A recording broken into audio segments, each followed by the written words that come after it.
Madame, monsieur, bonsoir, bienvenue pour votre édition sportive, un programme chargé aujourd'hui, tous les résultats, les surprises, l'adrénaline, c'est pour vous, alors restez avec nous. Regardez les titres de votre magazine. Au menu du jour, du football avec le Barça qui reçoit Manchester City pour le match retour des huitièmes de finale de la Ligue des Champions. Ça paraît très compliqué pour les Sky Blues qui ont perdu 2-0 au match aller. Football toujours, mais le racisme, cette fois, ils sont nombreux à s'être mobilisés contre ce fléau et pourtant le problème subsiste encore.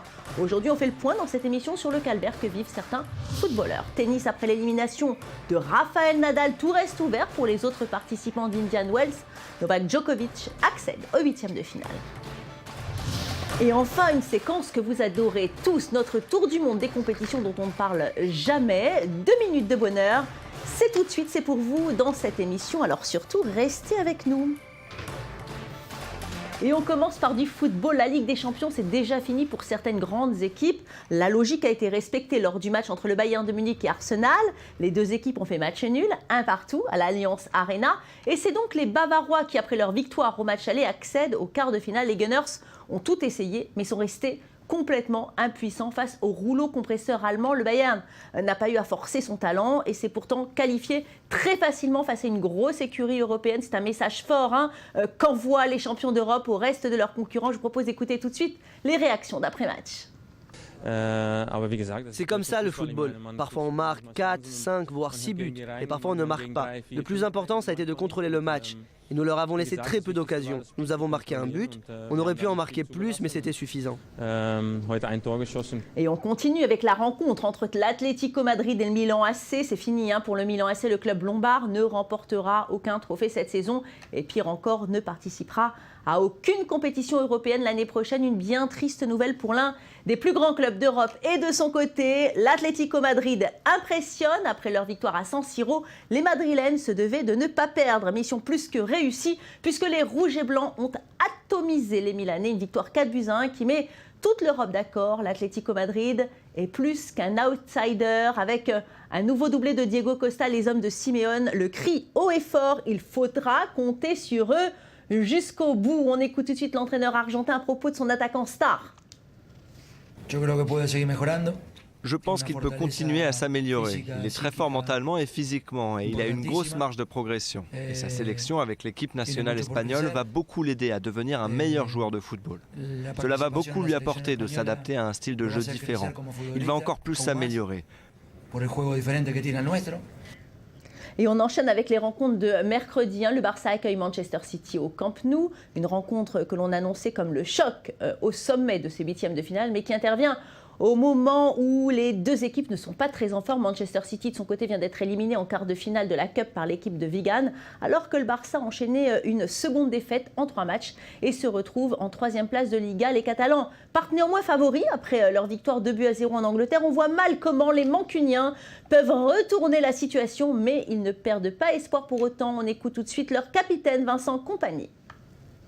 Je pense que le message que nous devons faire passer, c'est qu'il faut y croire, pas seulement pour nous, mais aussi pour les 5000 supporters qui font le déplacement et qui viennent avec l'espoir que quelque chose se passe, qu'ils puissent être témoins d'un retournement de situation. Et c'est pour ça que nous y croyons et que nous devons y croire. C'est notre devoir d'y croire. Et si la situation pour Manchester City est compliquée, celle du Bayer Leverkusen est impossible. Les Allemands se déplacent à Paris pour les huitièmes de finale. Retour peu d'espoir pour le Bayer qui a perdu 4-0 à l'aller et qui vient d'enchaîner une série de 8 défaites, un match nul et seulement 2 victoires. De leur côté, les Parisiens ne sont pas inquiets mais restent quand même très concentrés. Ils n'ont jamais paru aussi forts que maintenant. Ils sont déjà presque assurés de finir champion de France. Les joueurs de la capitale se concentrent sur leur objectif principal, à savoir gagner la Ligue des Champions, un objectif qui sera dur à atteindre, mais avec un Ibrahimovic au sommet de son art, rien n'est impossible. Écoutez Laurent Blanc. Il y a des clubs qui ont beaucoup plus d'histoire tout court que le Paris Saint-Germain, beaucoup plus d'histoire en Champions League. Il y a des clubs qui l'ont gagné d'ailleurs. Donc ces clubs-là, je pense, ont toujours un temps d'avance par rapport au Paris Saint-Germain.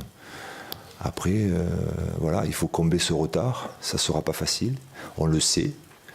Mais on fait tout pour justement le combler et être à la hauteur des ambitions du club.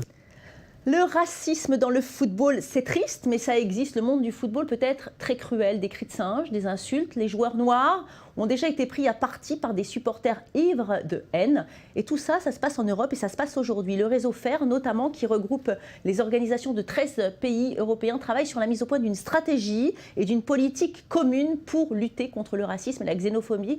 Les grandes organisations essayent donc de lutter contre ce mal qui entache le football. Regardez. L'époque de la génération Black Blamber est lointaine. En 1998, les Français faisaient bloc derrière leur champion du monde, une sélection nationale métissée. Un symbole que le monde du football a vite oublié. Les matchs sont souvent le théâtre d'agressions racistes très graves. Dans les tribunes, les hooligans n'hésitent pas à insulter les joueurs. Dans ce domaine, l'Italie est la nation tristement championne. Les premiers à en pâtir sont les footballeurs noirs qui évoluent au sein du calcio. Quand je jouais au foot, il y avait des spectateurs qui faisaient le bruit du singe. Et je leur disais, mais attendez, ne stigmatisez pas ces personnes. C'est-à-dire qu'ils ne sont pas nés racistes. Il faut se poser la question, pourquoi ils sont devenus comme ça ? Eh bien, c'est par l'histoire, par la culture. Mario Balotelli, avant-centre de la Squadra Azzurra, est souvent attaqué. Né à Palerme de parents ghanéens, il est régulièrement la cible des tifosi qui lui lancent des bananes pendant les matchs. Même constat en Russie, l'Ivoirien Yaya Touré a été victime de cris racistes lors d'un match de son club Manchester City contre le CSKA Moscou. L'Euro 2012 a aussi été marqué par de nombreux incidents. Les fédérations espagnoles, russes et croates ont été condamnées à payer des dizaines de milliers d'euros. Des sommes dérisoires pour ces machines à profit. En France, le malaise est profond. Laurent Blanc, actuel entraîneur du PSG, a créé la polémique en 2011. Il s'était déclaré favorable à la limitation du nombre de joueurs binationaux en équipe de France. Mais de rapides excuses ont vite effacé ses propos. Je tiens à m'excuser des propos tenus lors de cette réunion. C'est vrai que cette réunion a dérapé. Mais je crois que la chose la plus importante, c'est de bien se préparer pour l'avenir. Les réactions ultérieures ont révélé des lignes de fracture profondes au sein de la société française. C'est du racisme, parce que dans l'équipe de France, c'est avec des Noirs et des Arabes. Si on enlève les Noirs et les Arabes, c'est fini. La France, ça arrête. L'équipe, elle est finie. On regarde dans l'histoire, les meilleurs, c'était des Noirs et des Arabes. À part Platini, Cantona et tout ça. Pour les instances dirigeantes du football, c'est une situation inacceptable. Michel Platini, dirigeant de l'UEFA, dénonce souvent les attitudes discriminatoires. Aujourd'hui, mesdames et messieurs, aucune discrimination, qu'elle soit raciale, culturelle, religieuse, sexiste ou homophobe, et ceci sans hiérarchie du mal. L'UEFA a même mis en place une campagne de publicité pour lutter contre ce phénomène. Et les stars du foot l'ont suivi. Messi, Ribéry, Ronaldo, tous ont répondu à l'appel pour enrayer ce mal qui gangrène le monde du ballon rond. La prévention est donc au goût du jour, mais le chemin vers la raison est encore long.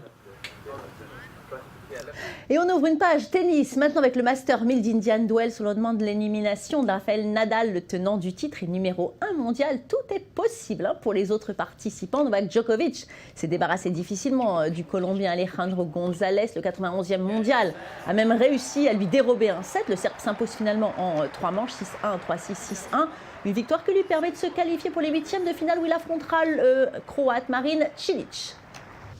Et justement, le Croate s'est qualifié sans trop de difficultés pour les huitièmes de finale en battant l'Espagnol Tommy Robredo, 6-4, 6-3, la tête de série numéro 24 aura fort à faire face à Djokovic, puisque sur leurs 7 dernières confrontations, il ne l'a jamais emporté. Enfin, on revient sur l'élimination de Richard Gasquet. En lice au 3e tour face à Fernando Verdasco, le Français s'est incliné 7-6, 6-1 en 1h37 minutes. Gasquet, tête de série numéro 8, a résisté le temps du premier set qu'il a mené avant de perdre dans le tie-break. Au second set, Richard Gasquet a complètement craqué mentalement. Avec cette élimination, il ne reste qu'un seul Français en lice. Il s'agit de Julien Bento qui poursuit sa belle aventure. Après avoir éliminé Tsonga, il s'est débarrassé de l'Autrichien Dominique Thiem, 7-6, 6-3. Et toujours à Indian Wells, mais on passe cette fois-ci chez les femmes. La Serbe Jelena Jankovic s'est qualifiée pour les quarts de finale du tournoi WTA d'Indian Wells en dominant la Danoise Caroline Wozniacki 6-3, 6-1. Jankovic s'est facilement imposée face à Wozniacki qui a perdu gros. Avec cette défaite, la Danoise, actuellement 12e du classement WTA, devrait sortir du top 15 mondial. Jankovic, 7e mondial, n'avait plus atteint les quarts de finale à Indian Wells. depuis son titre en 2010. Au prochain tour, elle sera opposée à la polonaise Agnieszka Radwanska, tête de série numéro 2, qui a battu Alice Cornet. La Française a subi la loi de la polonaise Agnieszka Radwanska en 8e de finale du tournoi. Radwanska, 3e mondiale, s'est imposée en 2 manches, 7-5, 6-3. Cornet était la dernière Française en lice dans le tableau féminin. Allez, je vous propose maintenant de passer au basket avec la NBA. Rencontre au sommet entre Oklahoma City, seconde conférence Ouest, et Houston, qui est en 4e position. Un match équilibré lors des 2 premiers quart-temps, mais la Thunder parvient à creuser l'écart juste avant la mi-temps avec 15 points d'avance. Au 3e quart-temps, Russell Westbrook prend de vitesse la défense et marque en lay-up. Mais les Rockets n'abandonnent jamais. Dwight Howard dunk et relance la machine. Au 4e quart-temps, Houston n'est plus qu'à 5 points grâce à ce dunk d'Omer Asik. Mais Oklahoma a sans doute le meilleur joueur de la saison, Kevin Durant, qui redonne de l'air avec ce 3 points en extension. 42 points pour le joueur sur la soirée. Regardez cette action extraordinaire. James Harden qui s'envole pour marquer, mais c'est bloqué par Ibaka au dernier instant. Si on voit le ralenti, c'est encore plus impressionnant. Durant qui va continuer son festival à 3 points. C'est déconcertante facilité. On termine sur ce dunk d'Ibaka. La Thunder d'Oklahoma s'impose 106 à 98. Oklahoma rejoint donc San Antonio en tête de conférence Ouest avec 47 victoires chacun. Et puis États-Unis toujours, regardez ces images. L'hiver, c'est l'occasion de faire du sport. On connaissait déjà le patinage, la course à traîneau. Et bien plus il fait froid, plus les passionnés de chars à glace s'en donnent à cœur joie. C'est l'un des plus anciens bassins de navigation aux États-Unis, un sport complet qui ressemble à de la voile mais sur glace. Ces marins sont bien particuliers, ils aiment la glisse, l'air frais, la vitesse et les beaux paysages. Dans le nord-est des États-Unis, l'hiver a été particulièrement rigoureux cette année. Et si les New-Yorkais attendent le printemps avec impatience, 150 km plus au nord sur la rivière Hudson, l'ambiance est bien différente. Ici, on pratique une activité centenaire, le char à voile. Il y avait 60 cm de neige il y a 3 semaines. Ensuite, ça s'est réchauffé et la neige a fondu avant de geler à nouveau. Maintenant, la couche de glace fait 30 cm d'épaisseur. Les conditions sont parfaites. Ces bateaux des glaces ont vu le jour vers la fin des années 1800. À l'époque, l'Hudson se recouvre de glace chaque hiver et ferme donc à la navigation. Rapidement, de grandes familles locales, comme celle du président américain Franklin D. Roosevelt, s'affrontent dans des régates à grande vitesse. Mais les hivers de plus en plus tempérés ont réduit les occasions pour ces passionnés de sortir leur bateau. C'est un sport très décourageant, il n'y a que des vrais passionnés. Personne ne planifie vraiment quoi que ce soit, on entrepose les bateaux dans une grange, et il y en a encore que je n'ai jamais vus. Ils viennent tout juste d'être construits et ils se retrouvent ici. C'est génial. Taillé pour la course, le char à glace fut pendant un temps considéré comme l'engin le plus rapide au monde. Les locomotives à vapeur qui reliaient New York à Washington étaient des trains express qui roulaient à une 60aine de km/h. Donc c'était vraiment quelque chose quand un char à voile doublait un de ces trains. D'ailleurs, cela arrivait assez souvent sur l'Hudson.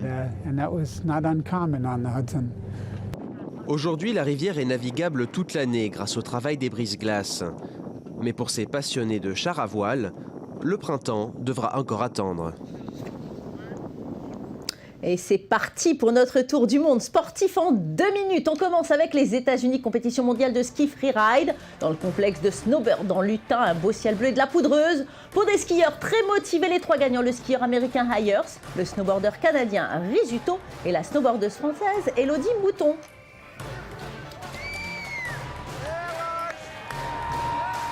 Les voilà. Allez, on change d'ambiance, direction de Birmingham en Angleterre pour les championnats de badminton. Et ce sont les Asiatiques qui ont dominé le tournoi. En double mixte, le couple indonésien Ahmad Natsir a battu les favoris, les Chinois Zhang et Zhao. Une victoire expéditive en 42 minutes.